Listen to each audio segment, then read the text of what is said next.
avons eu le plaisir de rencontrer pour la deuxième fois Monsieur le Président de la République à l'occasion du 20e anniversaire du réseau Euromède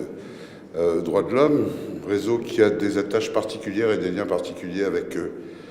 la Tunisie. Et nous sommes venus dire au Président de la République, comme toute ONG des droits de l'homme, que nous avions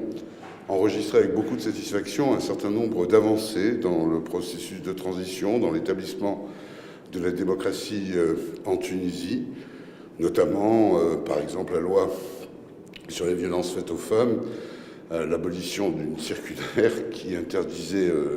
certains mariages, ou l'engagement du débat sur l'héritage à l'initiative du Président de la République. Et puis nous sommes venus aussi lui dire tout notre soutien à ce que cette transition démocratique se poursuive au plan institutionnel, avec les instances institutionnelles, la création et l'établissement du Conseil constitutionnel, mais aussi avec une société civile tunisienne forte. Elle a toujours été forte, mais qui doit avoir le soutien des pouvoirs publics, qui doit pouvoir agir de manière indépendante et autonome. Et enfin, nous sommes venus dire aussi au Président de la République combien nous étions attachés à ce que le partenariat avec l'Union européenne soit un partenariat équilibré, qui ne soit pas un partenariat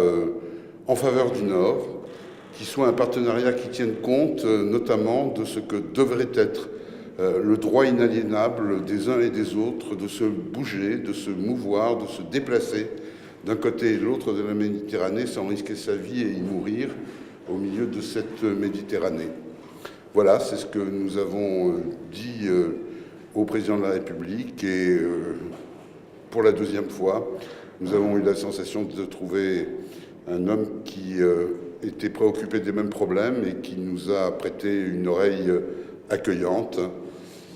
Nous souhaitons à la Tunisie de poursuivre encore plus fort ce processus de transition démocratique